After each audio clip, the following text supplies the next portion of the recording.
Welcome to CBSE words. इस video में हम ग्रेड 8 मैथ्स के 5th चैप्टर की पेज नंबर 132 पे जो फिगर इट आउट है वो डिस्कस करेंगे। इससे पहले के टॉपिक से वीडियो अपलोड हो चुकी है। अगर आपने नहीं देखा तो description as well as comment section में आपको प्लेलिस्ट का लिंक मिल जाएगा, वहां से देख सकते हो। साइंस की प्लेलिस्ट का लिंक भी आपको वहां मिल जाएगा। ये एक्सरसाइज एग्जाम के पॉइंट ऑफ व्यू से बहुत इंपॉर्टेंट है, इसीलिए इसके सारे क्वेश्चन आपको आने चाहिए। एक बात का और आपको ध्यान रखना है कि देखो, एक होता है क्वेश्चन का आंसर और एक होता है उस आंसर का प्रेजेंटेशन। कुछ बच्चे क्या करते हैं, उनको क्वेश्चन का आंसर आता है, वो सॉल्व करके आंसर निकाल भी देते हैं, लेकिन वो जो सोल्यूशन होता है ना, वो देखने में ऐसा लगता है कि जैसे रफ वर्क हो, मतलब जैसे रफ में हम सॉल्व करके आंसर निकालते हैं, उस तरह से एग्जाम में जो आंसर लिखा जाता है उसका एक तरीका होता है। तो इसीलिए आंसर कैसे प्रेजेंट करना है वो भी आपको आना चाहिए। अब यहाँ पर मैं क्वेश्चन के आंसर तो आपको बताऊंगा ही, साथ ही साथ आंसर कैसे आपको एग्जाम में लिखना है, कैसे प्रेजेंट करना है, वो भी मैं आपको बताऊंगा। Question number 1, 31z5 is a multiple of 9 where z is a digit. What is the value of z? 31z5 ये एक नंबर है जो कि 9 का मल्टीपल है, मतलब 9 के टेबल में आता है, या हम ऐसा कह सकते हैं ये नंबर 9 से डिविजिबल है। जहां पर z एक डिजिट है, आपको z की वैल्यू बतानी है। तो 9 का डिविजिबिलिटी रूल आपने पढ़ा है कि कोई भी नंबर 9 से डिविजिबल तब होगा जब उसकी डिजिट का जो सम है वो भी 9 से डिविजिबल हो। तो यहाँ जो नंबर दिया है उसकी डिजिट का अगर हम सम करें तो क्या आएगा, 3 + 1 4, 4 + 5 9। तो डिजिट का सम आ रहा है 9 + z। तो अगर ये 9 + z 9 से डिविजिबल है, तब जो नंबर हमको दिया है 31z5 वो भी 9 से डिविजिबल होगा, मतलब वो फिर 9 का मल्टीपल होगा। तो z की क्या क्या वैल्यू हो सकती है? अगर हम z को 0 रख दें तो 9 + 0 आ जाएगा 9, 9 से डिविजिबल है। तो हाँ, अगर हम z को 0 रख दें तो फिर जो नंबर बनेगा, यानी फिर क्या बनेगा, 31 z की जगह हमने 0 रख दिया 5, ये 9 से डिविजिबल होगा, मतलब ये 9 का मल्टीपल होगा। अगर z को हम 1 रख दें तो 9 + 1 आ जाएगा 10, 10 तो 9 का मल्टीपल नहीं है, तो उस केस में जो नंबर बनेगा वो भी 9 का मल्टीपल नहीं होगा। इसी तरह से अलग अलग वैल्यू रख के आप चेक करोगे 2 3 4 5 6, तो फाइनली आपको जब z की वैल्यू 9 रखोगे तो 9 + 9 आ जाएगा 18, 18 भी 9 से डिविजिबल है, मतलब 9 का मल्टीपल है। तो z की आपको दो वैल्यूज मिलेंगी, एक तो है 0, दूसरा है 9, जहां पर जो नंबर बनेगा वो 9 का मल्टीपल होगा। Explain why there are 2 answers to this problem. अब जैसे हमने देखा कि 2 आंसर इसके पॉसिबल है, मतलब z की दो वैल्यूज हैं, हमको z की वैल्यू बतानी थी ना, तो z की दो वैल्यू आएगी, मतलब 2 आंसर पॉसिबल है। तो आपको एक्सप्लेन भी करना है कि ऐसा क्यों है कि 2 आंसर पॉसिबल है। अब ये जो मैंने आपको एक्सप्लेन करके यहाँ लिखा है ना, यहाँ से वैल्यू तो निकाल दी z की 0 और 9, लेकिन इस तरह से अगर एग्जाम में लिखोगे तो आपके मार्क्स कट जाएंगे, क्योंकि यहाँ पर जो सोल्यूशन है वो ऐसा लग रहा है जैसे कोई रफ वर्क हो। तो यहाँ जस्ट एक्सप्लेन करने के लिए मैंने इस तरह से लिखा है। अब आंसर आपको प्रॉपर वे में कैसे देना है वो भी देख लो साथ में। सबसे पहली चीज हमसे पूछ रहा है z की वैल्यूज क्या होंगी, तो आप लिख देना the 2 possible values for digit z are 0 and 9। तो 0 और 9 ये दो पॉसिबल हैं। आपको एक्सप्लेन भी करना है कि ये दो आंसर क्यों आ रहा है। तो रीजन में आप ऐसे लिख देना, a number is a multiple of 9 if and only if the sum of its digit is also a multiple of 9। कोई भी नंबर 9 का मल्टीपल सिर्फ और सिर्फ तभी होगा जब उस नंबर की जो डिजिट है वो भी 9 का मल्टीपल हो, मतलब 9 से डिविजिबल हो। तो यहाँ पर हम क्या करेंगे, सबसे पहले डिजिट का सम निकाल लेंगे। नाउ 3 + 1 + z + 5 इक्वल क्या आ जाएगा, 9 + z, जो मैंने आपको करके दिखाया था। अब z की वैल्यू रख के देखेंगे कि जब हम z को 0 रख रहे हैं तो डिजिट का सम क्या आ रहा है, 9 + 0, यानी z की जगह हमने जस्ट 0 रख दिया तो आएगा 9। ये जो 9 आ रहा है वो 9 से डिविजिबल है ना, या हम कह सकते हैं 9 का मल्टीपल है, 9 1 = 9। इसी तरह से for z = 9, sum of digit क्या हो जाएगा, 9 + 9 विच इज 18। ये 18 भी क्या है, 9 से डिविजिबल है, या हम कह सकते हैं 9 का मल्टीपल है, 9 के टेबल में आता है, 9 2 = 18। Because for only 2 values of z that is 0 and 9 the number is divisible by 9। क्योंकि सिर्फ दो ही वैल्यू है z की जिससे ये नंबर 9 से डिविजिबल है, therefore there are 2 answers to this problem. Question number 1 हो गया। Question number 2, I take a number that leaves a remainder of 8 when divided by 12। एक नंबर की बात हो रही है और कहा जा रहा है कि उस नंबर को जब 12 से डिवाइड किया जाता है तो 8 रिमाइंडर आता है। अब इस स्टेटमेंट का एक्सप्रेशन आप कैसे बनाओगे, ऐसा हमने चैप्टर में किया है, एक बार फिर से मैं आपको बता देता हूँ। देखो, सबसे पहले हम क्या करेंगे, रिमाइंडर को भूल जाएंगे। सिंपल ये देखेंगे, एक नंबर है जो 12 से डिविजिबल है, तो ये बताओ कौन से ऐसे नंबर है जो 12 से डिविजिबल होंगे, जो 12 के टेबल में आते होंगे वही ना, मतलब 12 के मल्टीपल। तो 12 के मल्टीपल को हम कैसे लिखेंगे, ये भी मैंने आपको बताया। किसी भी नंबर का अगर हमको मल्टीपल लिखना है तो कैसे लिखेंगे, वो नंबर मल्टीप्लाई बाई समथिंग, मतलब उस नंबर को किसी से भी मल्टीप्लाई कर दो, जो वैल्यू आपको मिलेगी वो उस नंबर का मल्टीपल होगा। जैसे 12 का मल्टीपल लिखना है ना, तो 12 को अगर हम 1 से मल्टीप्लाई करेंगे तो 12 आ जाएगा। तो ये जो वैल्यू आई है 12 का मल्टीपल है। इसी तरह से 12 को अगर हम 2 से मल्टीप्लाई करेंगे तो आएगा 24, 24 भी 12 का मल्टीपल है, 12 2 ज़ा 24। तो अगर इसी तरह से हम 12 को किसी n से मल्टीप्लाई कर देंगे तो हमको क्या मिलेगा, 12n। तो ये जो 12n है वो 12 का मल्टीपल है। अब n की जगह आप m, p, q, r, s, t, i, t कुछ भी मान सकते हो, मतलब एक लेटर नंबर हमने लिया है, जस्ट एक वेरिएबल लिया है। तो ये जो 12n है वो 12 का मल्टीपल है, मतलब 12 से डिविजिबल है। लेकिन हमसे ये कह रहा है कि 12 से डिवाइड करने पे 8 रिमाइंडर आएगा। रिमाइंडर का मतलब 8 बच जाएगा। ये बताओ कोई चीज़ बचती कब है, जब एक्स्ट्रा होती है ना। मतलब वो नंबर ऐसा है कि जब 12 से डिवाइड करोगे तो 8 बच जाएगा, मतलब उसके पास 8 एक्स्ट्रा है। तो ये तो हो गया 12 का मल्टीपल। इसमें अगर हम 8 ऐड कर दें तो ऐसा नंबर बनेगा जिसको 12 से डिवाइड करने पे 8 रिमाइंडर आएगा। वैल्यू रख के चेक कर लो, अगर n को हम 1 रख दें तो 12 प्लस 8 आ जाएगा 20। अब इस 20 को 12 से डिवाइड करो तो 12 1 ज़ा 12, 8 रिमाइंडर बच जाएगा। वही कंडीशन हो रही कि नहीं। अगर n को आप 2 रख दो तो 12 2 ज़ा 24 प्लस 8 आ जाएगा 32। 32 को आप 12 से डिवाइड करोगे, 12 2 ज़ा 24, 8 रिमाइंडर बच जाएगा। मतलब ये जो हमने एक्सप्रेशन बनाया वो सही है। तो ये आपको आना चाहिए। अगर आपको ऐसा स्टेटमेंट दे दिया जाए कि ये नंबर है, उसको इससे डिवाइड कर रहे, इतना रिमाइंडर बनेगा, तो सबसे पहले जिससे डिवाइड करें उसका मल्टीपल लिख दो, फिर जो रिमाइंडर आ रहा है उसको प्लस कर दो, तो ये आपका बन जाएगा। तो उस नंबर का एक्सप्रेशन हमारा ये बनेगा, I take another number which is 4 short of a multiple of 12। मैंने एक और नंबर लिया जो 12 के मल्टीपल से 4 शॉर्ट है, 4 कम है। तो 12 का मल्टीपल हम कैसे लिखेंगे, 12 multiply by any letter number. अब इधर हमने n ले लिया है तो कोई दूसरा लेटर नंबर यूज़ कर लेते हैं m, क्योंकि ज़रूरी नहीं कि दोनों की वैल्यू सेम हो, तो इसीलिए हमने डिफरेंट लेटर नंबर लिया है। मतलब m और n इक्वल भी हो सकते हैं, डिफरेंट भी हो सकते हैं, इसीलिए अलग अलग लेटर नंबर यूज़ कर रहे हैं। अब यहाँ पर 4 शॉर्ट है, 4 कम पड़ रहा है तो -4 कर देंगे। जब एक्स्ट्रा हो रहा था तो +8 कर रहे थे, अब कम पड़ रहा है तो 4 माइनस कर देंगे। तो दूसरा नंबर ये बन गया। Their sum will always be a multiple of 8। कह रहा है इनका जो सम है, यानी इन दोनों को सम करो तो हमेशा 8 का मल्टीपल होगा, ऐसा स्नेहल ने क्लेम किया है। Examine this claim and justify your conclusion. अब इस क्लेम को, ये जो दावा किया जा रहा है, इसको एग्जामिन करो, देखो कि क्या ये क्लेम सही है कि नहीं है। जस्टिफाई भी करो, मतलब जो आप कह रहे हो कि हाँ ये सही है या गलत है, तो क्यों है, रीज़न भी बताना है। तो पहले इसका सम कर लेते हैं। तो पहला नंबर है हमारे पास 12n प्लस 8, दूसरा नंबर है 12m माइनस 4। इसको ऐड करोगे तो देखो 12n प्लस 12m, बल्कि 12 को कॉमन ले लो। 12 को अगर हम कॉमन ले लें तो हमारे पास आएगा n प्लस m या m प्लस n, फिर ये +8 और -4, ये हो जाएगा प्लस का 4। अब सम का जो एक्सप्रेशन बनना है वो ये है। अब ये है क्या, क्या बता सकते हो। 12 multiply by n plus m, मतलब 12 का मल्टीपल, और +4 मतलब 12 के मल्टीपल से 4 ज़्यादा। यानी ये जो एक्सप्रेशन बनना है वो 12 के मल्टीपल से 4 ज़्यादा है। लेकिन स्नेहल का क्लेम क्या है कि सम 8 का मल्टीपल होगा हमेशा, तो ऐसा तो कुछ आ नहीं रहा। सम का जो एक्सप्रेशन है वो तो हमको ये बता रहा है कि वो जो नंबर है वो 12 के मल्टीपल से 4 ज़्यादा है, और 12 के मल्टीपल से 4 ज़्यादा हमेशा 8 का मल्टीपल थोड़ी ना होता है। जैसे 12 का एक मल्टीपल है 12, यानी 12 1 ज़ा 12, इसमें अगर हम 4 ऐड करें तो आएगा 16। 16 तो 8 का मल्टीपल है, ये तो ठीक है। लेकिन 12 का एक और मल्टीपल ले लेते हैं, 12 2 ज़ा 24 प्लस 4 करोगे आएगा 28। ये जो 28 है वो 8 का मल्टीपल नहीं है, तो मतलब ये जो चीज़ है वो कभी सही होगी कभी नहीं सही होगी। लेकिन क्लेम क्या है, ऑलवेज मल्टीपल होगा। तो भाई ऐसा नहीं, ऑलवेज तो नहीं हो रहा है। तो इसके आंसर में आप ऐसे लिख देना, let the first number be A. पहले नंबर को हम ए मान लेते हैं। अच्छा, ए की कंडीशन क्या दी है, यानी पहले वाले नंबर की कंडीशन क्या है कि 8 रिमाइंडर आएगा जब 12 से डिवाइड करेंगे, तो उसका एक्सप्रेशन क्या बनेगा, 12n प्लस 8, जो मैंने आपको बताया। दूसरे नंबर को हम b मान लेते हैं। b क्या है, 4 शॉर्ट ऑफ मल्टीपल ऑफ 12। इसका एक्सप्रेशन क्या बनेगा, 12m माइनस 4। सम की बात कर रहा है तो सम हम इस तरह से कर देंगे तो ये आ जाएगा, जैसे मैंने आपको निकाल के दिखाया था। अभी जो सम का एक्सप्रेशन है वो क्या है, sum will be 4 more than a multiple of 12। तो 12 के मल्टीपल से 4 ज़्यादा है। अब जो स्नेहल का क्लेम है उसको टेस्ट करते हैं, एग्जामिन करते हैं। टेस्टिंग द क्लेम कैसे टेस्ट करेंगे, n और m की कुछ वैल्यू पुट करके देख लेंगे कि क्या नंबर हमको मिल रहा है। फिर वो जो नंबर है क्या 8 का मल्टीपल है कि नहीं वो देख लेंगे। तो अगर n को हम 1 रख दें और m को भी 1 रख दें तो सम क्या आ जाएगा 28, जो कि 8 से डिविजिबल नहीं है। इसी तरह से अगर हम n को 2 रख दें और m को चलो वही 1 ही रखते हैं, तब क्या होगा, आपको मिलेगा 40, जो कि 8 से डिविजिबल है। तो आपने देखा एक बार डिविजिबल नहीं आ रहा है और एक बार डिविजिबल आ रहा है, मतलब कुछ वैल्यू के लिए 8 का मल्टीपल होगा, कुछ के लिए नहीं होगा।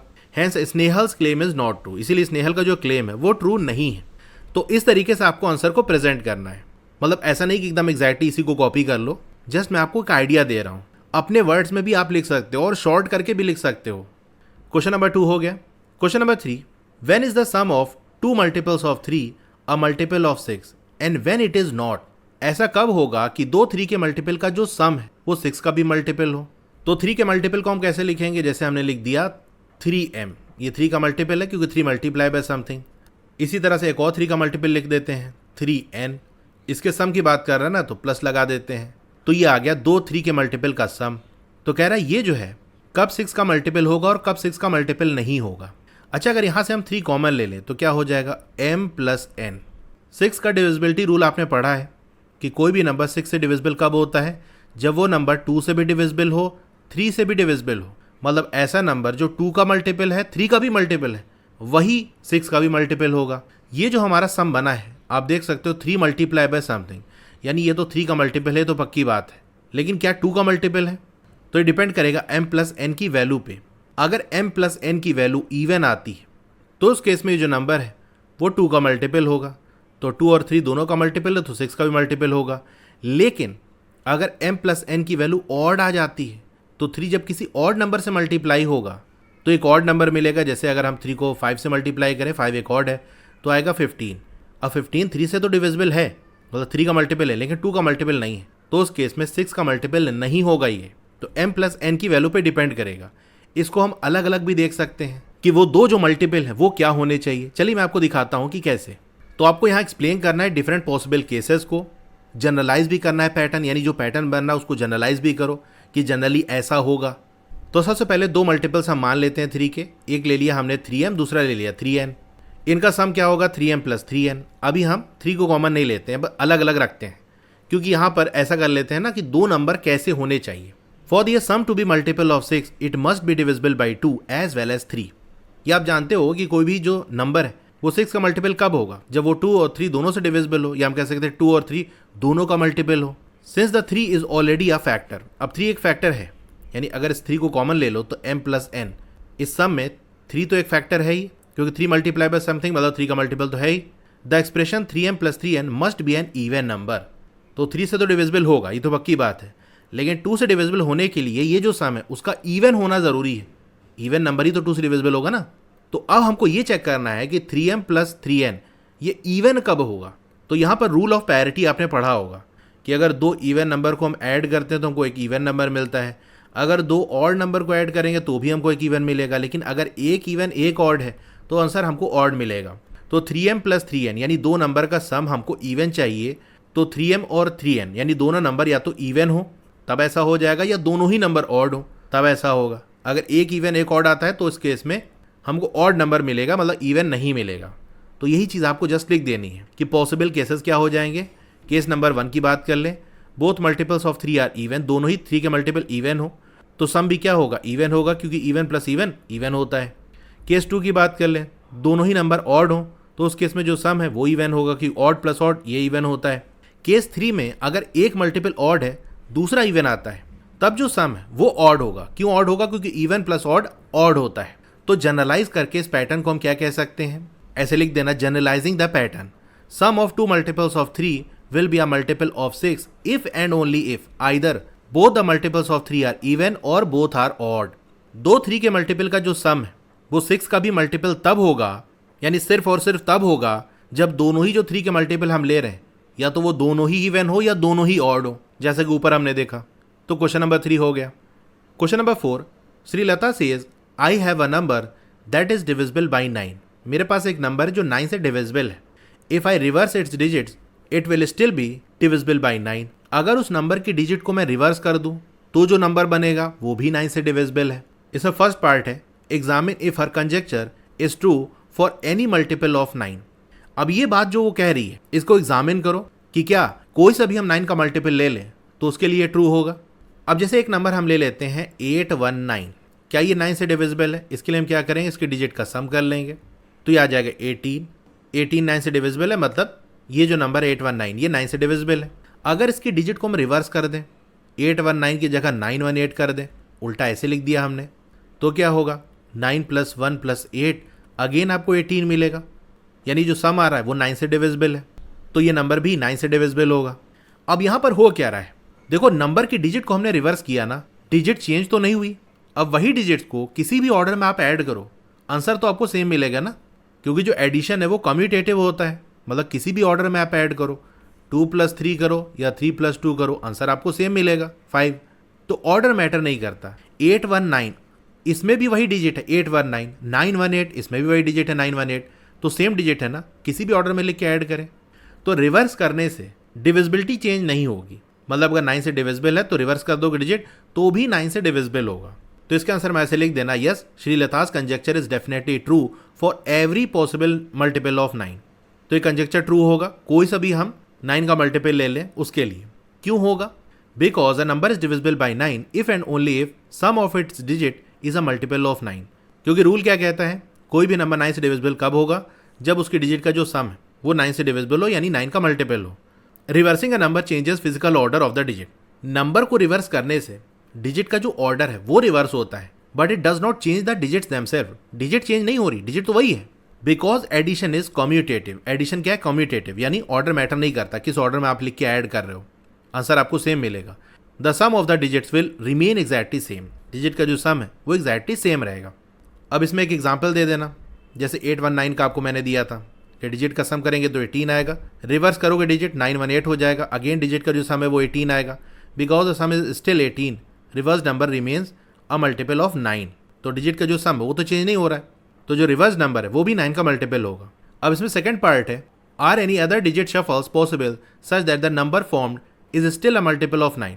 फर्स्ट वाले पार्ट में हमने जस्ट नंबर की डिजिट को रिवर्स कर दिया, लेकिन अगर डिजिट को इधर उधर कैसे भी हम शफल कर दें, मतलब जो डिजिट्स है उसकी पोजीशन को कैसे भी चेंज कर दें, जरूरी नहीं कि सिर्फ रिवर्स करें, तब भी क्या ऐसा होगा कि जो नया नंबर बनेगा वो 9 का मल्टीपल हो।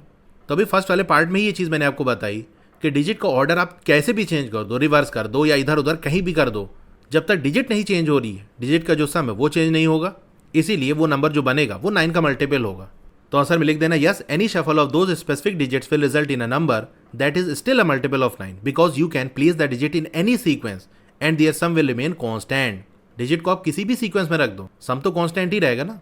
अब जैसे एग्जांपल यही ले लेते हैं 819 का, कितने कॉम्बिनेशन हो सकते हैं। 1 को पहले कर दिया 89, सम करोगे 18 आएगा। 198 कर लो, अगेन 18 सम आ रहा है। 819, 891, 918, 981, किसी भी ऑर्डर में डिजिट को आप लिख दो, सम देख रहे हो हर बार 18 ही आ रहा है। Every single one of these shuffles maintain a digit some of 18, meaning every single arrangement forms a perfectly valid multiple of 9।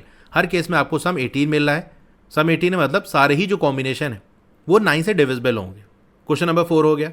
अगर आप क्लास 8 मैथमेटिक्स में अच्छा स्कोर करना चाहते हो तो उसके लिए मैं ओसवाल बुक्स को सजेस्ट करूंगा। ये काफी अच्छी बुक है। इसके अंदर आपको हर चैप्टर के रिवीजन नोट्स मिल जाएंगे, QR स्कैन करके वीडियोस देख सकते हो। इस तरह के माइंड मैप्स मिल जाएंगे जो आपको रिवीजन में काफी ज्यादा हेल्प करेंगे। इन टेक्स्ट क्वेश्चन यानी चैप्टर के बीच बीच में जो क्वेश्चन आते हैं उनके सोल्यूशन आपको मिल जाएंगे पेज वाइज। फिर जो एक्सरसाइज के क्वेश्चन हो गए यानी फिगर इट आउट वाले क्वेश्चन, उनके सोल्यूशन आपको पेज वाइज मिल जाएंगे। आंसर्स का प्रेजेंटेशन काफी अच्छी तरीके से किया गया है। इसके साथ साथ जो कॉम्पिटेंसी या क्रिटिकल थिंकिंग बेस्ड क्वेश्चन हैं वो भी आपको मिल जाएंगे, जिसके अंदर ऑब्जेक्टिव टाइप क्वेश्चन और passage based question, subjective type question, ये सारे मिल जाएंगे। तो चैप्टर 3 के अंदर टोटल मैंने काउंट किया तो इसके अंदर 82 क्वेश्चन है। लास्ट में आपको 2 प्रैक्टिस पेपर्स मिल जाएंगे। अगर आपको इस बुक को परचेज करना है तो मैंने डिस्क्रिप्शन में लिंक दे दिया है, उस लिंक पे आप क्लिक कर देना, बाय नाउ पे क्लिक कर देना, फिर यहाँ पर कूपन कोड USMAN10 टाइप करके अप्लाई पे क्लिक कर देना, तो आपको एक्स्ट्रा 10% का डिस्काउंट मिल जाएगा।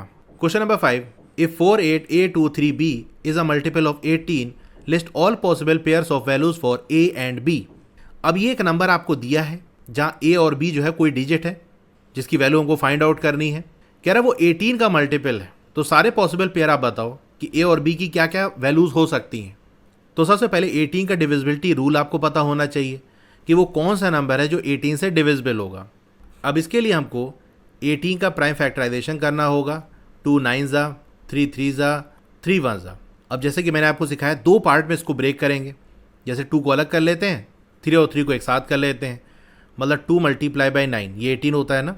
तो 2 और 9 18 के फैक्टर हैं। अगर कोई नंबर 2 और 9 दोनों से डिविजिबल है तब वो नंबर 18 से भी डिविजिबल होगा। अच्छा, हम 2 और 3 को एक साथ क्यों नहीं ले रहे हैं कि 2 3 जा 6 कर लें और 3 को अलग, 3 6 जा भी तो 18 होता है, तो उस केस में 6 और 3 ये भी तो 18 के फैक्टर हुए। तो क्या कोई नंबर 6 से डिविजिबल है, 3 से डिविजिबल है, वो 18 से भी डिविजिबल होगा? तो ऐसी बात नहीं है। तो इसका रीज़न मैंने आपको चैप्टर में पढ़ाया है कि जो फैक्टर हम ले रहे हैं वो को प्राइम होने चाहिए, मतलब उनका कॉमन फैक्टर 1 के अलावा कोई ना हो। ये जो 3 और 6 है ये 18 के फैक्टर तो हैं, लेकिन इस 6 और 3 का कॉमन फैक्टर 3 भी है। तो अगर कॉमन फैक्टर 1 के अलावा कुछ आ रहा है तो फिर वो फैक्टर हम नहीं ले सकते, मतलब उससे डिविजिबिलिटी चेक नहीं कर सकते। वहीं 2 और 9 देखो, ये दोनों को प्राइम है, मतलब इनका कॉमन फैक्टर सिर्फ 1 है। कोई ऐसा नंबर नहीं है जिससे 2 और 9 दोनों डिवाइड हो जाए सिवाय 1 के। तो हमको को प्राइम वाले पेयर लेने हैं। ये चीज़ मैंने चैप्टर में डिटेल में एक्सप्लेन की है, आई होप आपने वो वीडियोस देखी होंगी। हाँ, तो हम कैसे चेक करेंगे कोई नंबर 18 से डिविजिबल है कि नहीं? ये देख लो वो नंबर 2 से डिविजिबल है कि नहीं, 9 से डिविजिबल है कि नहीं। अगर दोनों से डिविजिबल है तभी वो नंबर 18 से डिविजिबल होगा। तो आप ऐसे लिख देना, for a number to B a multiple of 18 it must be perfectly divisible by both 2 and 9। तो 2 और 9 दोनों का डिविजिबिलिटी रूल हम लगाएंगे। 2 का डिविजिबिलिटी रूल क्या कहता है कि कोई भी नंबर 2 से डिविजिबल तब होगा जब वो नंबर इवन होगा, मतलब उसकी लास्ट वाली जो डिजिट है दैट इज यूनिट प्लेस वाली डिजिट वो इवन है, दैट इज 0, 2, 4, 6, 8। अगर ये डिजिट लास्ट में आ रही तो वो नंबर इवन होगा, उस केस में वो नंबर 2 से डिविजिबल होगा। यहाँ जो क्वेश्चन हमको दिया उसमें लास्ट जो डिजिट है वो बी है, मतलब बी की ये वैल्यूज हो सकती हैं 0, 2, 4, 6, 8। तो इस तरह से लिख देना, applying the divisibility rule for 2, a number is divisible by 2 if it is an even number, this means that last digit of the number must be even. यानी बी की वैल्यू क्या क्या हो सकती है, 0, 2, 4, 6 और 8। अब इसी तरह से 9 की डिविजिबिलिटी लगाएंगे। 9 की डिविजिबिलिटी क्या कहती है कि नंबर्स की जो डिजिट है उसका सम अगर 9 से डिविजिबल है तो वो नंबर भी 9 से डिविजिबल होगा। Applying the divisibility rule for 9, a number is divisible by 9 if the sum of its digit is a multiple of 9। तो डिजिट का हमने सम किया, आया 17 plus A plus B. For the entire number to be divisible by 9 the expression, अब जो पूरा number है वो 9 से डिविजिबल तब होगा जब ये जो एक्सप्रेशन बनना है वो 9 का मल्टीपल हो, मतलब 9 से डिविजिबल हो। यानी डिजिट का सम अगर 9 से डिविजिबल होगा तभी वो नंबर डिविजिबल होगा। डिजिट का सम हमने निकाला तो 17 प्लस ए प्लस बी आ रहा है, तो ये 9 से डिवाइड होना चाहिए। तो अब ए बी की अलग अलग वैल्यूज हम रख के देखेंगे कि किस कॉम्बिनेशन में ऐसी वैल्यू मिल रही है जो 9 का मल्टीपल हो। तो कई केसेस बनेंगे, वो सारा आपको बताना है। कह रहा है ना, list all possible pairs of value for A and B. तो ऐसे लिख देना, all possible pairs of value for A and B. अगर हम बी को 0 रख दें, हमने देखा ना बी की क्या क्या वैल्यू आ सकती है। बी की वैल्यू 0 रखो, 2, 4, 6, 8, तो ये वैल्यू एक एक बार रख के देख लेंगे कि वहाँ से ए की वैल्यू क्या मिलती है, तो हमको ए और बी का पेयर मिल जाएगा। तो बी को अगर हम 0 रखेंगे तो सम की वैल्यू आ जाएगी 17 प्लस ए। अब 17 प्लस ए 9 का मल्टीपल कब होगा, मतलब 17 के जस्ट बाद 9 का मल्टीपल कौन सा आता है, 18 आता है ना, 9 2 ज़ार 18। तो ये 17 प्लस ए अगर 18 बन जाए तो 18 तो 9 का मल्टीपल है, तो काम बन जाएगा। तो ऐसे लिख देना, the next multiple of 9 after 17 is 18। 17 के बाद पहले का नहीं ले सकते क्योंकि ए ऐड हो रहा है ना, ए कोई पॉजिटिव ही नंबर होगा क्योंकि डिजिट है। डिजिट पॉजिटिव निगेटिव थोड़ी ना होती, डिजिट तो 0 से लेकर 9 तक है। तो 17 में कुछ ऐड ही करना है, मतलब सम की जो वैल्यू है वो 17 या उससे कुछ ज़्यादा ही आएगी, कम तो नहीं आएगी। तो इसीलिए हम ये देख रहे हैं कि 17 के जस्ट बाद कौन सा ऐसा 9 का मल्टीपल है। तो 17 के जस्ट बाद 9 का मल्टीपल कौन है, 18। यानी 17 प्लस ए की वैल्यू 18 आ जाए तो काम बन जाए। लेकिन उसके लिए ए की वैल्यू क्या होगी, तो 17 को राइट साइड भेजो, तो 18 17 ये पॉजिटिव उधर जाकर सब्सट्रैक्ट हो जाएगा, मतलब इक्वल के एक तरफ अगर कोई पॉजिटिव होता है उधर जाके निगेटिव हो जाता है, मतलब ऐड हो रहा होता है तो उधर जाके सब्सट्रैक्ट, अगर सब्सट्रैक्ट हो रहा है तो ऐड हो जाएगा। तो 18 माइनस करोगे तो आ जाएगी ए की वैल्यू 1।